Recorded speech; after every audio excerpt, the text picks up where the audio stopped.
ममता पलायन नहीं दिखता, वक्त पर आगजनी योगी ममता में ठनी, दीदी का बंगाल हिंदुओं का काल। देखिए रात 9 बजे सिर्फ इंडिया न्यूज पर। अगर आप बनना चाहते हैं एंकर या फिर आप में है जुनून एक तेज तर्रार न्यूज रिपोर्टर बनने का, तो आप ज्वाइन करें ITV और इंडिया न्यूज एक्स का media school. ITV next media international school का कोर्स आपको मौका देता है देश के दिग्गज एंकर्स के साथ काम करने का। ITV next media international school में आप बेहद नजदीकी से देख पाएंगे किस तरह से ITV नेटवर्क के दिग्गज पत्रकारों की टीम दिन रात खबरों पर काम करती है। इस कोर्स के दौरान आप सीखेंगे एंकरिंग की एक एक बारीकी उन एंकर्स के साथ जो देश को रखते हैं हर खबर से बाखबर। ITV next media international school का ये कोर्स आपके एंकरिंग स्किल्स को करेगा इतना सशक्त मजबूत, जिससे आप बनेंगे पत्रकारिता की दुनिया का वो चमकता चेहरा जो दुनिया देखेगी और पसंद करेगी।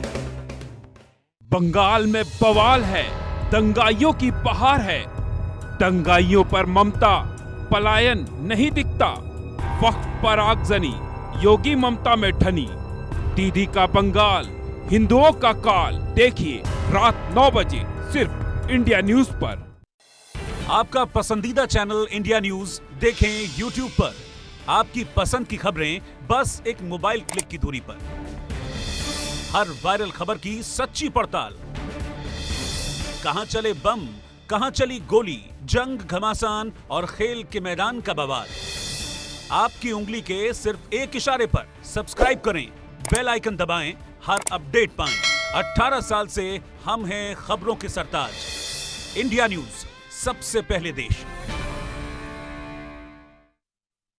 खास खबर के सह प्रायोजक हैं MDH देगी मिर्च का तड़का, अंग अंग फड़का, MDH की देगी मिर्च। और शिफ्टिंग की टेंशन बड़े भैया है ना, agrawalpackers.in, DRS ग्रुप 9360014001।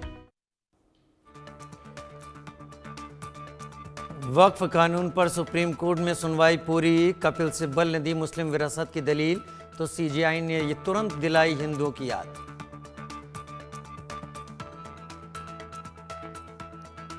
मुर्शिदाबाद हिंसा के खिलाफ कोलकाता के भवानी भवन के सामने बीजेपी का प्रदर्शन। मौके पर हिंसा के पीड़ित परिवार भी मौजूद। सुकांत मजुमदार ने ममता सरकार पर साधा निशाना।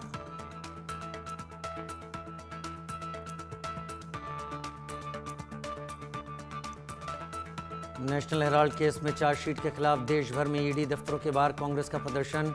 चार्जशीट में राहुल सोनिया गांधी पर मनी लॉन्ड्रिंग के आरोप।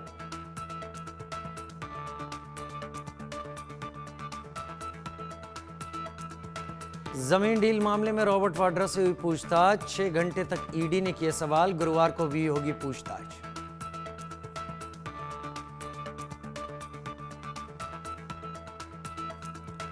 बंगाल के इमामों के साथ संवाद में वक्फ कानून पर ममता बनर्जी का हल्ला बोल। बोली बीजेपी हिंदू मुसलमान करती है, BSF बॉर्डर संभालती है, हम नहीं।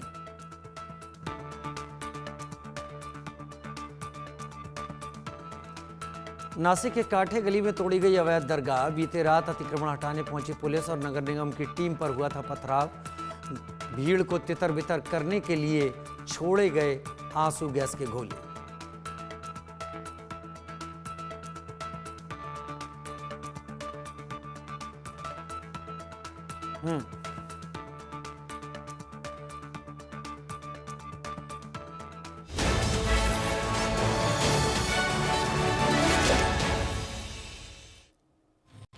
नमस्कार, आपके साथ हूं मैं राजीव शर्मा। पश्चिम बंगाल में वक्फ कानून के विरोध में भड़की हिंसा की आग धीरे धीरे बुझ रही है, लेकिन सियासी आग लगातार भड़क रही है। मुर्शिदाबाद की हिंसा पर बीजेपी बार बार सवाल खड़े कर रही है। ममता बनर्जी को सवालों के कटघरे में खड़ा कर रही है। उत्तर प्रदेश के CM योगी आदित्यनाथ ने भी मुर्शिदाबाद हिंसा को लेकर ममता को घेरा। दंगाइयों को संरक्षण देने का आरोप मढ़ा। योगी की नसीहतों पर ममता भड़क उठी। पश्चिम बंगाल के इमामों के साथ संवाद के दौरान ममता योगी पर ही भड़काने का आरोप लगाने लगी।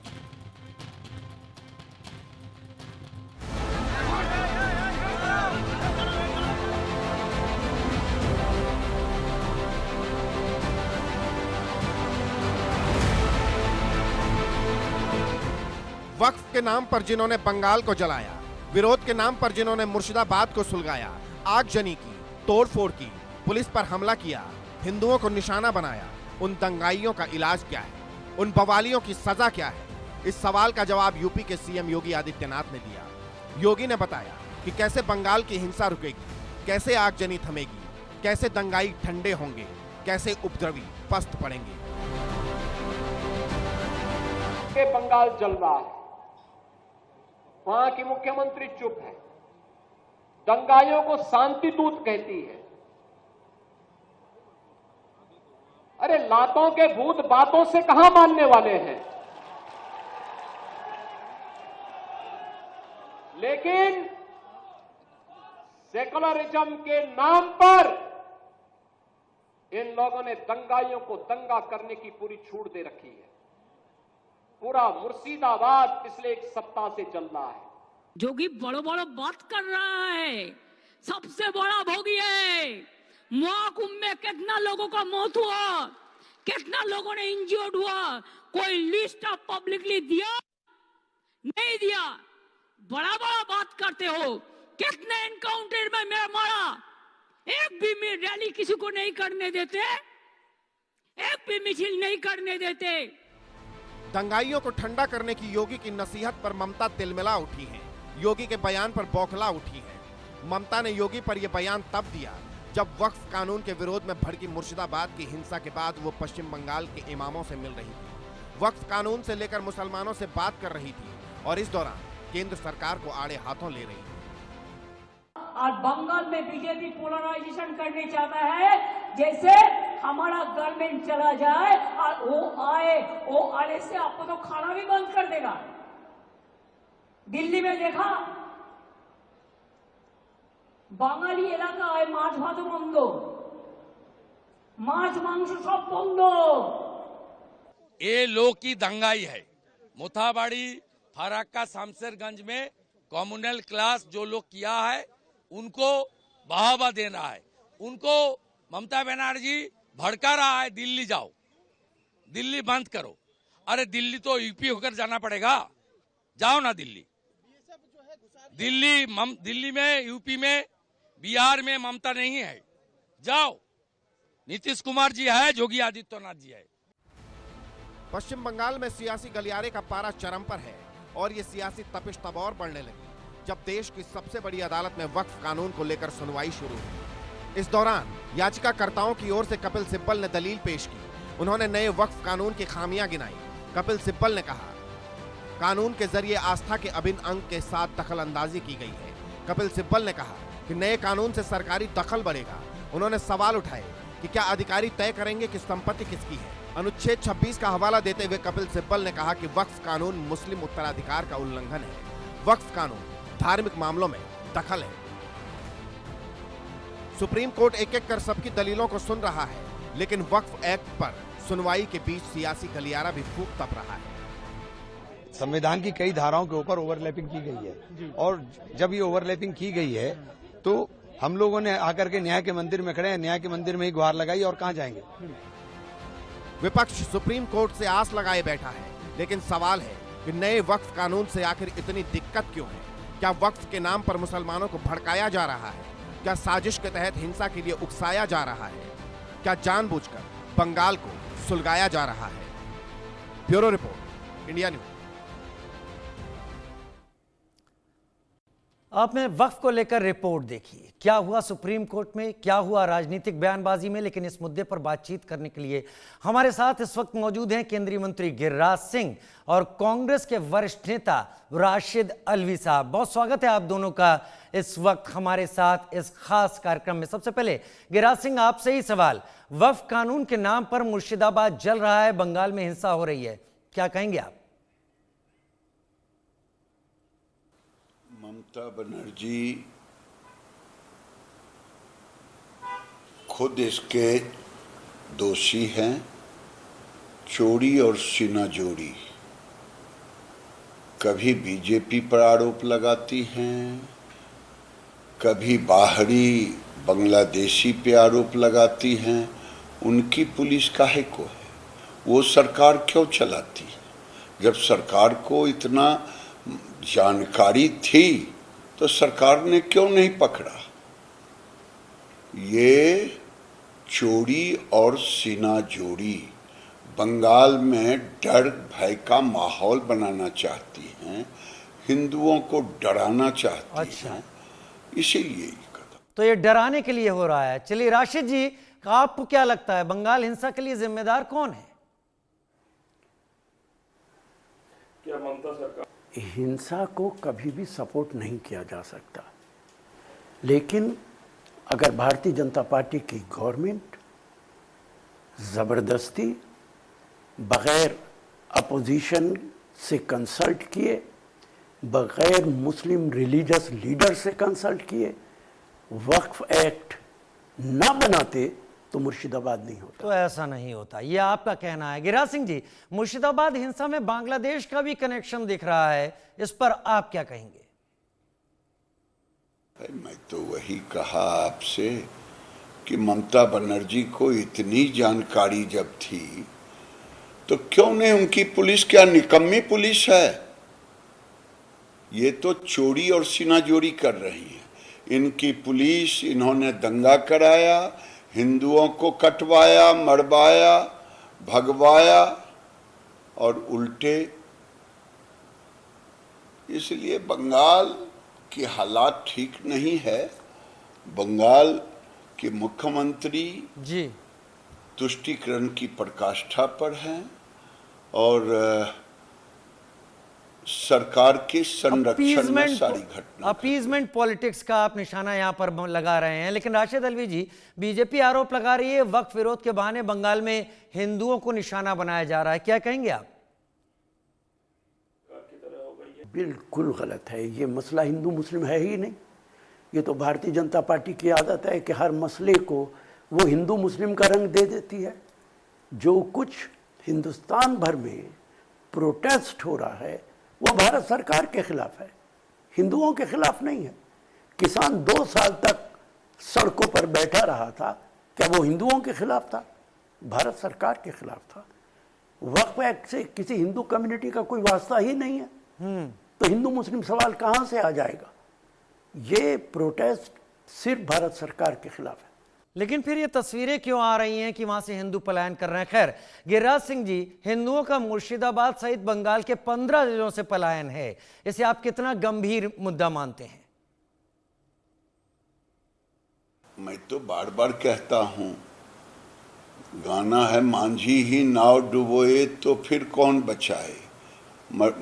जब चीफ मिनिस्टर किसी राज्य की कस्टोडियन होती हैं, रक्षा की जिम्मेदारी लेती हैं, तो आखिर वही करा रही हैं तो प्लान तो करेगा ही, भागेगा ही लोग, वही वो डर पैदा करके भगा रहे हैं। ठीक है राशिद जी, 3 हत्याएं हो चुकी हैं, बंगाल जल रहा है, हिंसा रुकती नहीं दिख रही, क्या ममता सरकार का फेलियर है? किसी भी स्टेट के अंदर कोई काम अच्छा या बुरा होता है उसके लिए स्टेट गवर्नमेंट ही जिम्मेदार होती है। गुजरात के अंदर हजारों आदमी मारा गया था 2002 में, उसके लिए कौन जिम्मेदार था? क्या मोदी जी जिम्मेदारी लेंगे? अगर गुजरात कम्युनल राइट की जिम्मेदारी मोदी जी लेते हैं तो बंगाल की जिम्मेदारी ममता बनर्जी को ले लेनी चाहिए। चलिए, आपने गुजरात और बंगाल की तुलना की, लेकिन गिरिराज सिंह जी, ममता बनर्जी कह रही हैं कि वक्फ कानून जल्दबाजी में पारित कर दिया गया। क्या बांग्लादेश की हालत पता नहीं थी जो बंगाल को जलाने के लिए वक्फ कानून ले आए? मुझे लगता है कि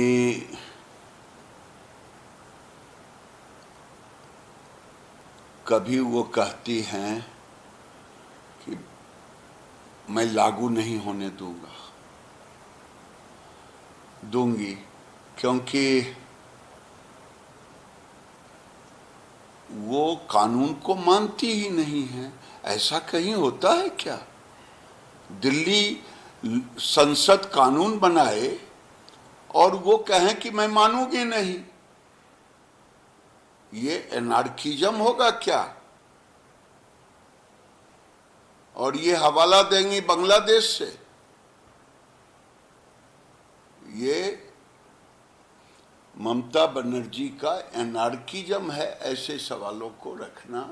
समय पर ही ये सारे कार्यक्रम अब बिल बहुत दिन से, और वक्त पर बोले तो गरीब मुसलमानों को हक दिलाना कोई गुनाह है?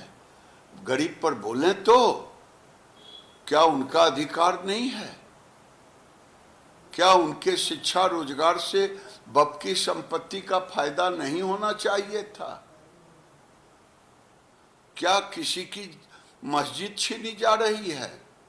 न मस्जिद छीनी जा रही है, न मदरसा छीना जा रहा, न कब्रिस्तान छीना जा रहा, तो फिर भय किस बात का, भरम का है? जी राशिद जी, क्या ममता सरकार बांग्लादेश के मोहम्मद यूनुस सरकार की तरह हो गई? वहां भी हिंदू निशाने पर और बंगाल में भी, और ममता यूनुस दोनों मौन। बांग्लादेश के अंदर हिंदुओं के साथ जितनी ज्यादती हुई है, मंदिरों को तोड़ा गया है, हिंदुओं के साथ जुल्म किया गया है, वो तो शेख हसीना के ज़माने में हुआ है। यूनुस तो अभी जुमा 8 दिन हुए आए हुए। शेख हसीना को तो आपने पनाह दे रखी है भारत के अंदर। आप उसे मिठाई और बिरयानी और कोरमा खिला रहे हैं, आप उसको पूरे उसको सिक्योरिटी दिए हुए हैं, तो इसके लिए कौन जिम्मेदार है? भारत सरकार और बीजेपी को हिंदू कम्युनिटी के इंटरेस्ट से कोई वास्ता नहीं है। जो कुछ बांग्लादेश के अंदर हो रहा है उसके लिए हसीना जिम्मेदार हैं, और उनको पनाह देने का काम भारतीय जनता पार्टी की सरकार कर रही है। ठीक है, बांग्लादेश में जो कुछ हुआ उसके लिए हसीना जिम्मेदार रही हैं। गिरिराज सिंह जी, रॉबर्ट वाड्रा से पूछताछ चल रही है, कांग्रेस पार्टी ने ईडी दफ्तरों का घेराव किया है, क्या कहना चाहेंगे आप? देखिए, कांग्रेस के लोग एक परिवार के वफादार हैं और कानून अपना काम करता है। न इसमें बीजेपी का मतलब है, न सरकार का मतलब है, कानून अपना काम करता है। ठीक है राशिद जी, आपकी पार्टी के अधीर रंजन चौधरी ने कहा कि दंगे वहीं होते हैं जहां सरकार चाहती है। मतलब बंगाल में दंगे क्या ममता सरकार ने करवाए हैं? दंगा अभी संभल के अंदर क्या हुआ है, गुजरात के अंदर क्या हुआ था, हिंदुस्तान का कोई कोना ऐसा नहीं है जहां पे इस तरीके के वाकयात ना होते हो। ठीक है गिरिराज सिंह जी, राहुल गांधी और सोनिया गांधी के खिलाफ भी जांच शुरू हो गई है। कांग्रेस कह रही है ये राजनीतिक साजिश है। मैं कहा ना कि कानून अपना काम करता है, जो जैसा करता है कानून उसके साथ वैसा व्यवहार करता है। ठीक है राशिद जी, क्या पश्चिम बंगाल में आपको लगता है राष्ट्रपति शासन लगना चाहिए? बिल्कुल नहीं लगना चाहिए। Bharatiya Janata party democratically election के जरिए बंगाल के अंदर सरकार नहीं बना सकती, इसलिए वो तरह तरह के तरीके अपनाना चाहती है कि ममता बनर्जी की सरकार को हटा दिया जाए। अभी अमित शाह जी ने बयान दिया कि बंगाल के अंदर हमें कोई चिंता सरकार बनाने की नहीं है, लेकिन अगर वहाँ पे कोई देशभक्त सरकार आए तो हमें कोई एतराज़ नहीं। तो क्या ममता देशद्रोही लगती है उनको? क्या वो जनता जो वोट दे रही है ममता बनर्जी को, वो देशद्रोही है? जो लोग इंग्रेज के साथ खड़े थे ठीक हिंदुस्तान की आज़ादी की लड़ाई में, आज वो सब के सब देशभक्त हैं, और जो लोग लड़ाई लड़ रहे थे, अपना लहू दे रहे थे, वो उनकी नज़र में देशद्रोही हैं। ठीक है राशिद जी, लेकिन क्या आपको लगता है जो आरोप हैं ममता बनर्जी की सरकार क्या हिंदू विरोधी है? क्या हिंदू कम्युनिटी ममता बनर्जी को वोट नहीं देती है? अगर बंगाल में हिंदू कम्युनिटी ममता को वोट ना दे तो ममता मुख्यमंत्री बन ही नहीं सकती। तो ये इल्ज़ाम कि वो एंटी हिंदू हैं बिल्कुल गलत है। चलिए, बहुत शुक्रिया राशिद जी और गिरिराज जी, आप दोनों का हमारे साथ इस चर्चा में जुड़ने के लिए। तो राजनीतिक बयानबाजी लगातार हो रही है। ये मामला जिसके चलते पश्चिम बंगाल के मुर्शिदाबाद की बात करें या दक्षिण 24 परगना की बात करें, जहां जहां पर इस तरीके के दंगे जैसी हालात पैदा हुए हैं, वो वक्फ कानून के विरोध को लेकर हुआ है। वक्फ को लेकर अब सुप्रीम कोर्ट में भी सुनवाई शुरू हो गई है, लेकिन बंगाल अब धीरे धीरे नॉर्मलसी की तरफ आगे बढ़ता दिख रहा है। बंगाल की हिंसा को लेकर केंद्रीय मंत्री सुकांत मजूमदार ने भी ममता सरकार पर जमकर निशाना साधा है। सुनिए सुकांत मजूमदार ने क्या कुछ कहा है। बीजेपी भारत के फेडरल स्ट्रक्चर को नहीं मान रहे, कॉन्स्टिट्यूशन को नहीं मान रहे, ये सब दो मुँहे हैं। तो इसलिए जो कानून के तहत और जो संविधान के तहत सिद्ध है, हम उसको ही अबाइड करके चले। मैंने आईडीजी को बोला, वो बोल रहे थे हम सबके साथ कोलैबोरेशन से काम कर रहे हैं। मैंने बोला तो आप तो एफआईआर करने वाले हैं। उन्होंने जवाब नहीं दिया, हिम्मत नहीं हुई उनको जवाब देने की। हम बोलेंगे, हम एक प्रश्न पूछना चाहते हैं डीजीपी साहब से। एक तरफ आप बोल रहे हैं कि हमने बीएसएफ का सहायता लिया, डीएम ने बीएसएफ को बुलाया। मुख्यमंत्री दूसरी तरफ बोल रहे हैं who is the chief of the state, वो बोल रहे हैं कि बीएसएफ के खिलाफ जो भारत का फर्स्ट लाइन डिफेंस है, जो सीने में पहली गोली वो खाते हैं, उनके खिलाफ एफआईआर करेंगे। ये एक देशद्रोही का काम हो सकता है, किसी देश प्रेमी का काम नहीं हो सकता। ममता बनर्जी का बिहेवियर जमात के लोगों के साथ मिल रहा है, हंसारुल बांग्ला के लोगों के साथ मिल रहा है, किसी स्टेट के चीफ मिनिस्टर की तरह नहीं हो रहा। तो सुकांत मजूमदार ने साफ कह दिया कि बीएसएफ के खिलाफ जो बयानबाजी इस वक्त पश्चिम बंगाल की सरकार में बैठे हुए बड़े नेता कर रहे हैं, वही चीज रिपोर्ट शुरू में डीएम की तरफ से नहीं आती है, पुलिस की तरफ से नहीं आती है। उन्होंने बीएसएफ को मदद के लिए बुलाया था, लेकिन बंगाल में हो रही हिंसा को लेकर बीजेपी सांसद जगदंबिका पाल ने भी ममता सरकार पर सवाल खड़े किए हैं। सुनिए। उन्होंने सही कहा कि आखिर कानून का राज्य स्थापित करने का दायित्व या कानून व्यवस्था ये राज्य सरकार का होता है। राज्य को अपने राज्य के सभी नागरिकों की सुरक्षा करने की रिस्पॉन्सिबिलिटी और दायित्व उनका होता है।